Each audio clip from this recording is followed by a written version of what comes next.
The financial downfall of rappers and athletes has been well documented, and many do make the coveted millionaire income until you realize most rappers are only relevant for about 2 to 3 years.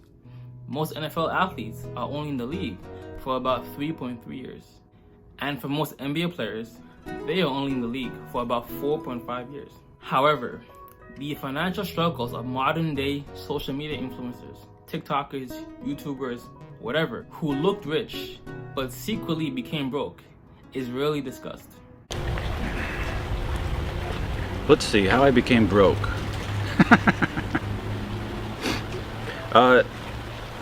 I'm really not that much in trouble anymore. We made a lot of progress over the last 6 months just living cheaply.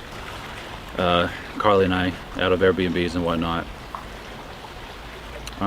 I'll say one thing first, right? For those of y'all who have bad credit and are finding it difficult to rent an apartment, to getting a landlord to rent to you, right?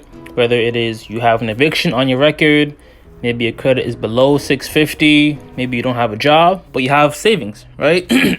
I'd highly recommend you consider the Airbnb path, especially if you're moving to a new city or a new country. It can be an efficient way for you to adjust to your current surroundings without going through the hassle, the tedious hassle of looking for an apartment, at least for the short term. I have a whole video dedicated on how to still get mail despite not having a permanent address, and how to negotiate with the Airbnb host so that you can get the best price for your listing, right?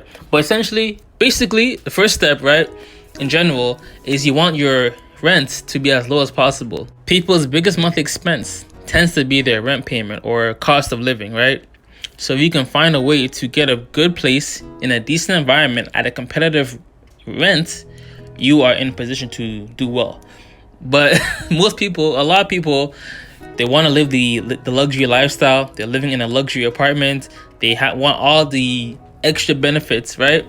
But they're not really, the rent, the cost of that luxury apartment is taking up almost half of their monthly income. That is hustling backwards. But yeah, about a year ago, I was in pretty heavy water. I think I was about 40 or 50 grand in debt. And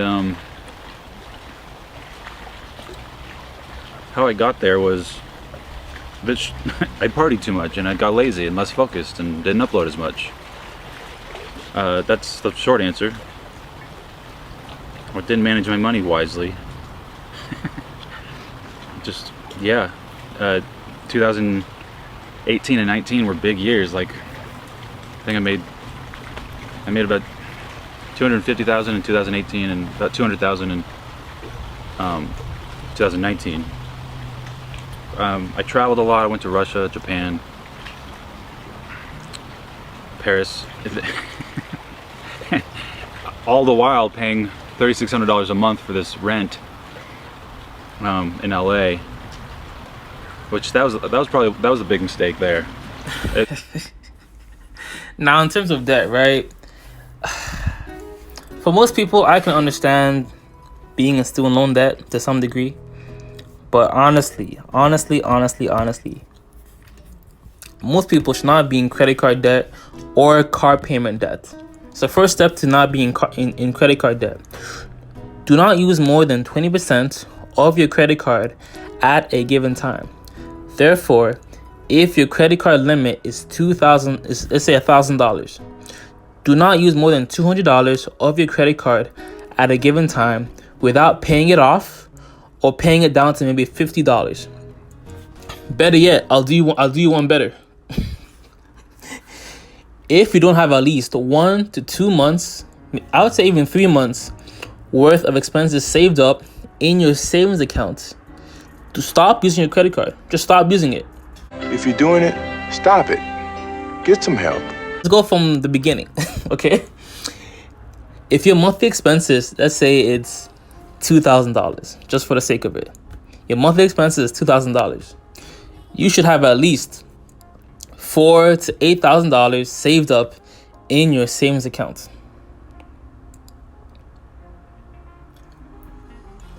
The financial discipline that it takes to save money prepares one to use a credit card responsibly.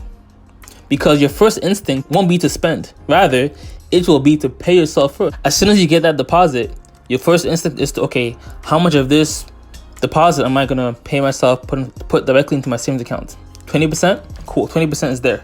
Now let me deal with all the other expenses that may come my way. So once you built up that 2 to 3 months worth of expenses saved up, now go back to using your credit card. Okay, now you have $1,000 on your credit card. Don't use more than 20% at a given time. Having your own self-imposed credit card limit prevents you from overspending, right? So that you can actually make your payments on time. And also keeping your overall utilization rate low also aids in showing creditors that you're not dependent on debt or dependent on the credit. Calm. Next step, avoiding car payments, right? Instead of taking out a car payment or financing or leasing a car, you save up some money, you buy an old used car. All right, let's say a car payment would be, I don't know, $300. A car payment would be $300. So instead of financing or leasing a car, pay yourself the $300 for the next, let's say, 10 months, right? So now you have $3,000 saved up to get an old car, right? In the meantime, you're still using your current method of transportation, bus, parents' car, whatever. But now you have $3,000 saved up to get a decent car. Calm. Now, use that car. You keep paying yourself that car payment, right? And then within another 10 months, you have another $3,000 saved up. Now you can sell that past car, right?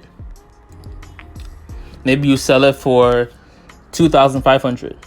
You sell it, now you have $2,500 plus $3,000 saved up. Now you can get yourself a $5,000 car. And you gradually do that, repeat that process over and over again until you get a newer car. And that's how you get a car without car payments. Those two things, you do those two things, you're on the path to being financially free. Why are you making it complicated? It's easy. That was just a dumb flex. Weird flex. I just threw parties and I didn't know what I was doing. I thought,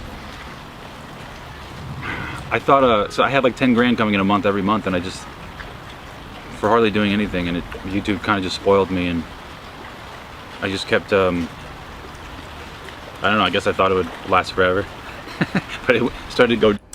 I thought it would last forever. That statement right there is pretty indicative of just the realities of making money.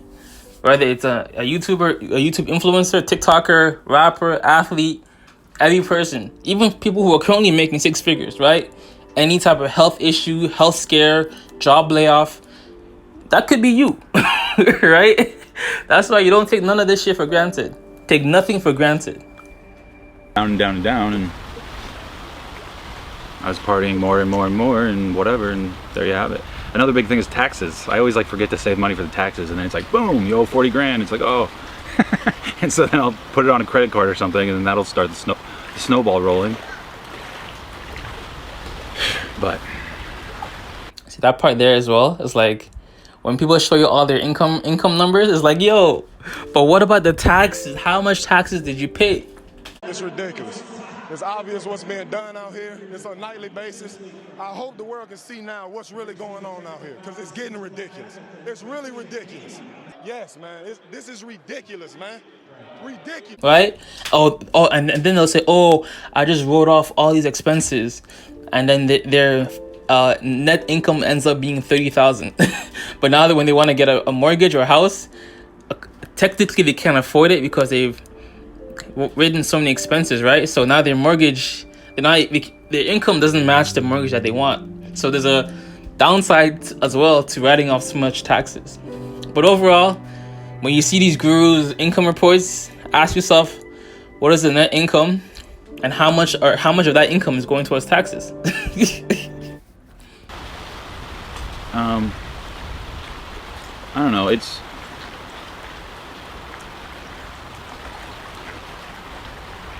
Yeah, just being dumb. Like, I know it's my fault. But I mean, I'm still here, you know. I'm not dead yet, and I'm ready to. The channel's underground now. It's even though it was my fault, and I take full responsibility, there were a few things that happened, like my 4th or 5th batch of watches from China, the guy just fell off the face of the earth, and I just lost 8 grand there.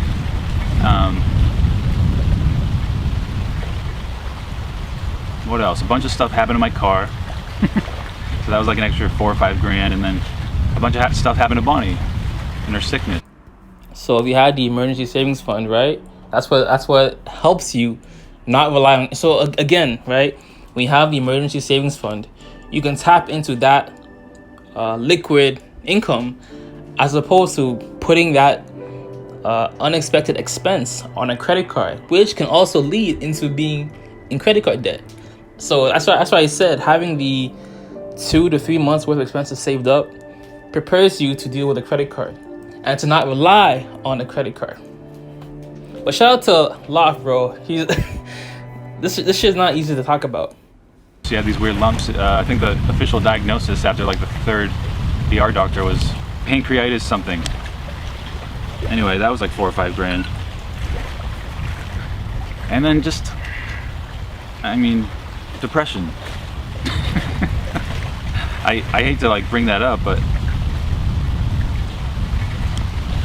I'm always like trying to, I've been very irresponsible, owning up to my depression. And I just need to take better care of my mental health, and I'm always trying to do that, but I'll be fine. I think I'm good. Stories like the one Andrew just shared are indicative of the realities of making money online. It doesn't take much for your business to become saturated, with the world of e-commerce, dropshipping, Amazon FBA, or as a YouTube personality, it doesn't take much for you to no longer be relatable, quote unquote, or relevant to your audience. And Tiffany Ferg from her YouTube channel discusses this epidemic quite eloquently. Likes are you getting? Relevance is relative, and it's also subjective. Someone can be massive in one corner of YouTube and yet completely unknown by other YouTube viewers. What is dream? I don't know. But now millions of their fans may hate me for even asking that. And in mainstream or traditional spaces, it's even more distinct because very few YouTubers are household names, and usually the ones that are kind of the worst. So anyway, as a creator, your own relevance is based on your audience or community's perception of you. You might assume that a creator is the most relevant when they hit their highest subscriber count, but they probably feel the most relevant when they're growing the fastest. When a creator is on the rise or blowing up, they might be considered very relevant in their genre at that moment. They're the hot new thing. The algorithm is in your favor, you're gaining way more subscribers than usual, maybe a lot of other creators are starting to watch you and recommend you. Congrats, you're relevant. For now at least. Unsustainable growth. Whether you have 1,000 subscribers or 10 million, creators have always been able to tell when their channel is doing well, or average, or not so great. But the YouTube Creator Studio really cranked the pressure up to 100, with brutal, in-your-face analytics that are practically impossible to escape or ignore. This tool is supposed to help creators see what works for their channel and what doesn't. It ranks your last 10 videos, comparing how many views they've gotten in a certain time period and other metrics like watch time and average view duration. #1 videos get virtual confetti. Honestly, the high rankings can feel so satisfying for a minute, and the low rankings can make you literally want to quit YouTube. The Creator Studio encourages constant growth. Ideally, every video would be ranked 1 out of 10, meaning that each video is performing better than the last, but that's just not sustainable. If you're not always improving, you're doing bad. It's a flop. But regardless, whether you are working a regular job, corporate world, you're a YouTuber, whatever, being heavily reliant on one singular income source is problematic. But then again, you could have 2, 3, heck, even 5 or 10 income streams and still be inflating your lifestyle. So when you are going about your day-to-day purchases, ask yourself 2 major questions. When I buy this thing, will I save more money in the long run? Is this going to save me more money? For instance, you buy a dryer rack or energy efficient light bulbs. It may cost you money right now, but long term you are saving money on the energy, right, that the inefficient light bulb will take, or from utilizing a dryer machine. Or when I make this purchase, will I make more money from this purchase in the long run? Heck, if you have to buy clothes, at least make a YouTube video about it so you can ultimately monetize it. But always have these 2 mindsets when you are going about your day-to-day purchases. But I will say one more quote from the philosopher Seneca. He says, "It is not that we have a short time to live, but that we waste a lot of it. Life is long enough, and a sufficiently generous amount has been given to us for the highest achievements if it were all well invested. But when it is wasted in heedless luxury, hopefully that caught your attention. I'll say it one more time. But when it is wasted in heedless luxury and spent on no good activity, we are forced at last by death's final constraints to realize that it has passed away before we knew it was passing. So it is. We are not given a short life, but we make it short. And we are not ill-supplied, but wasteful of it. Life is long if you know how to use it. As always, if it doesn't feed you, don't water it. And too much of any good thing, Shombo, you listening, is good for nothing. How you look doing today? Stay with me. I'm doing more, saying less, and keeping that same energy. No cap. Flip the script. I'm out. Deuces. Pow! They keep asking what a real win. Well, I'm guessing it's the reemergence. I always knew